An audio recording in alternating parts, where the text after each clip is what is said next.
Yeah, I'm back here with another video. So I am reviewing Cartel Crew Season 2, Episode 8. I'm going to be reviewing the show while it is on, in between the commercial breaks. Boom, gotcha. So, we first start off with the girls. They are heading to San Diego. I know it's San Francisco, but I know that's how the song goes, but San Diego. And they're going there, to be with, to do the protest about the kids being, separated from their parents. I could literally go on a whole rant about that alone, but we're not gonna do that here today, okay? But yeah, so they were there. Michael met up with his partner, who's helping him with the little business and whatnot.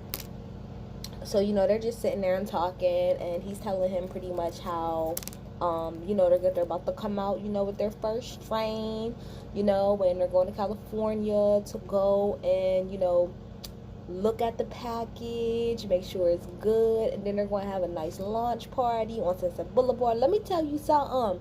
Anybody from Cartel Crew is watching, anybody connected to Magic or Michael or the Pure Blanco brand, let me tell y'all, look, please, I would love to join your team. Yes, I'm being that desperate. I'm putting my resume out there. I would love to join you guys' team. I have a degree in marketing. I also worked for a company that marketed, your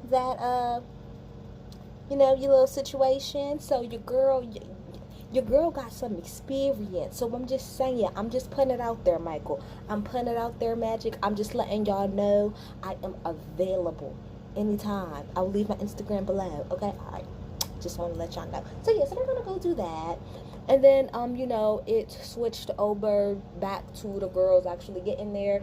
They went to Stephanie's friend's Yvette, her house. I'm glad that Stephanie said that she gonna leave the bullshit with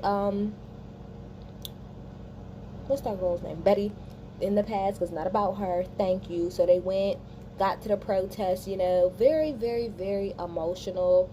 All I gotta say, because they might flag my shit, is that whole situation is complete trash. The orange is complete trash. And when that person said, I think it was the Holocaust survivor, said, these kids are going to be traumatized for the rest of their life, he is telling the truth. These kids will be psychologically for the rest of their lives because of the shit that y'all want to do. I just want to let y'all know. And that is going to in turn and create and turn these kids into people.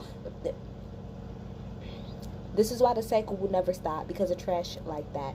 But yeah, I'll get back to y'all when it go off. I'll be back in next. So I'm back. So pretty much we get back to the girls, and they it's like the next morning. Everybody's pretty much like very emotionally drained from the day before. Understandably, it was just like a lot going on. So all the girls are packing up the stuff, to leave and to go. I could say something shady. Should I say it? I hope y'all brought as much stuff to give out as y'all did, like luggage, as far as the clothes y'all had to come. That's all I gotta say on that. But anyway, Kat decided not to go because of the fact that Kat put it out there. Listen, bitch, I know. I love the way that she said, y'all bitches, maybe not, but no, people know who I am. That's a fact. But I think everybody know that. Kat, Tattoo Baby Kat, she's the most recognizable person. She's the most famous person on the show. She been out for God knows how long. So she said she just didn't feel comfortable going across the border, because she still has a lot of ties. She knows a lot of people out there. So she just rather stay her ass at home. And so I was confused whenever she stayed at home, then why Marie didn't, because Marie was still trying to take her little Latina ass over there, and I didn't really understand why. But when they got to the border, the security guy, came out and was like, look, I'm here to give y'all detail, all right? Look, put it like, in long short, he was like, shits get real over there. So we gonna bulk up the extra security. But I'm telling y'all right now, y'all might want to be on y'all P's and Q's, because it's real over there. and on top of that we're shooting this show, and on top of that we're shooting this show that has to do with connections to the cartel. No ma'am, absolutely not. So, I think Marie, that really probably freaked her out, like, all right, like, this is really, really real. And so she decided not to go, which probably was best. Probably was best. Yeah, I would think so. Mob Wives, I feel like the reason why Mob Wives was able to, like, go on for so long and certain things is because, for the most part, please don't quote me on this, but the mob isn't how it was back in the day in New York. Do you know what I'm saying? Like, it's not like the way that it used to be. There's still certain codes and all of this other stuff, but it's not the way that it used to be back in the day. Not even close to it. Not even close to it. That's why when Mob Wives had first originally came on, a lot of people was very, very thrown off, because y'all literally pretty much on TV talking about, like, shit that that y'all not supposed to really be talking about. Okay? So the same thing with Cartel Crew. Y'all bitches better be careful over there. Careful over there. Alright, y'all, so I'm back. Okay, so Marie, like I said, decided not to go across the border. So she gets on the phone and she calls Michael and she tells him, she's not going. He's thankful about that.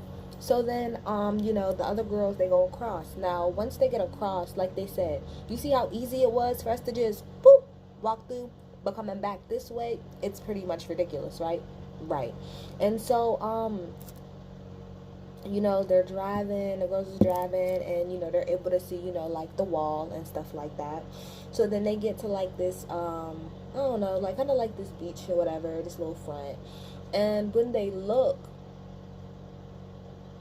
literally there is a wall that runs into the ocean. Okay, now see, this is what I'm saying. I'm learning. That, looking at the shit, that was mind-blowing to me. And it's mind-blowing to them too. They're like, wait a second. So, because literally, this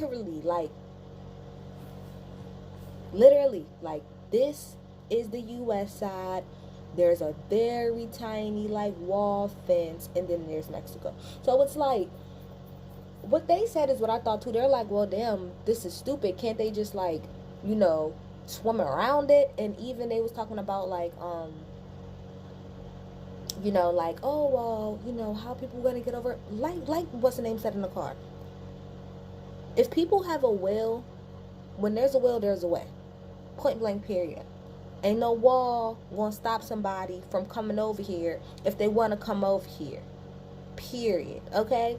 So anyway, so yeah, that wall in the damn ocean, that shit really threw me. So then they went to this cafe that was called the Undocumented Cafe, which I think is so adorable. I love that name. And he said it's because you don't have to have papers for us to treat you like a human being. Point blank, period. And so they asked him, like, why would they put the wall, like, so far, like, I mean, not so far, but why would they put the wall all the way out in the water? Can't you just swim around? And he said, no, a lot of times they can't because of the currents. So, oh, okay, so he said by the time they get out that far, and a lot of times it is in the nighttime, he said the nighttime, it looks crazy out here. He said, the currents can take them, and sweep them up. Then, he talked about how within his cafe, how he gives people jobs and he helps them, and how people, they want to be right there because they want to be as close to their dream as possible. I could not imagine. That's all I got to say. I could not imagine. And then we switch over to the U.S. side, and Kat and, I feel like, hold on, y'all, I feel like my thing paused. Kat and Marie, they are on the other side, and they go meet up with this pastor named Pastor John, who runs the Border Church, which is pretty much like, it's like, it has like little, like, things like crosses and stuff where people can pray, but it's also where people can come and see, their loved ones that live on the other side, and they can speak through the gate, and the government can't do anything about it because technically it has to do with, like, religion, so you can't touch it. That is, it's crazy to me. Then they meet this woman who talks about how, her husband had came there as a child, and, They got married, they have 5 kids, and then they deported the damn man, and he got a 10-year fucking ban, and 2 of his damn kids almost killed themselves because of it. This is what the lady was talking about when she said y'all are traumatizing these kids. I'm so tired of everybody talking about, oh, millennials are so we're so emotional and all of this, that, and the third. No, we're literally trying to undo the trauma that we have had from our childhood. How do you think these little kids is gonna be? It's humane and it's disgusting. God bless that woman in her heart. Cause child, look, I don't know what I would do. I don't know what I would do. Okay, y'all. So, they end up, we're looking from the side of the Mexico side now, and they're just telling them about how like there's like a lot of security and surveillance and stuff like that on the border, and then they end up like meeting Kat and meeting up where Kat and Marie and the woman was. They're on the other side of the fence. It's crazy. A fucking fence, though. A fucking fence. Like Kat said, fuck that damn fence. I'll kick this bitch the fuck down. Anyway, so they were just talking, blah, blah, blah, blah. Very sad. So then, after that, it shows them, having the Sunday service, and it was very emotional. I can't even try to put myself in that mindset. That's a hot ass mess. That's a hot ass. And I watched 90 Day Fiance, so I know that it can be very, very, very, very hard to get like a visa and all of this other stuff. It's fucking ridiculous, to be quite honest. Because as everybody keeps saying, we are all immigrants on this bitch. Okay, we all immigrants, except kind of black people, because we didn't really like want to come over here. But that's a whole nother story for another. It's another story for another day. You know what I'm saying? Wasn't nobody just here. It wasn't nobody just here but the Native Americans, okay? But anyway, went to all of that. Then, we see them going to the actual refugee place, the girls to give, like, the stuff. And I will take back what I said earlier. It looks like they came with, like, a decent amount of stuff, like a lot of stuff. It was a lot of damn kids around there. And like you said, you could see, like Diana said, you could see that they was just appreciative of the small things. Because, like, man, when you come from nothing, trust me, the smallest thing will mean a hell of a lot. It really will. So then they met this woman who was pretty much telling them about how her child could not sit, walk, speak, or anything. So she always has to hold the child pretty much. And how I think she was saying that like she wanted to go to the US pretty much so that she could find somebody to help her child walk. But everybody that she turned to, all the neurologists, said that they couldn't do anything. And then they thought that they could do something, and the husband was saying that he could work. But I think like immigration or ICE, somebody told him that he needs to go and fuck a dude. I believe that shit. I believe that. Because immigration, for real, at the end of the day, y'all trash for real. And I know the way that y'all be treating them people is inhumane. Clearly it is. Clearly it is. Okay? That was trash. But anyway, Betty Idol has stepped up. Well, because pretty much what the woman was saying was like, she really wants to, she don't want to go into the U.S. by herself. She wants her daughter with her, but she don't want to bring her daughter with her unless she can walk, period. And so Betty Idol, stepped up and said, how one of her, somebody that she know who is a doctor, helped her cousin who had one leg that was longer than the other, and that person couldn't walk, but they could walk now. And how she would try to reach out to them and see about them coming down there. And the woman got all emotional and this stuff like that, gave her a hug. And Yvette and Stephanie were kind of in the background, like, you don't really want to do that. You don't want to make them type of promises. I kind of agree with what they were saying, and they even said it to Betty, and she kind of was like, well, what are you talking about? Like, I am going to do it. And it's like, I'm not taking away from your intention, Betty. I'm pretty sure your intention is to really help, but this is my thing, and I'm not trying to be funny, but you said that what your cousin's problem was is that it was like one leg was longer than the other. That is a completely different situation than a child who cannot sit, walk, or speak.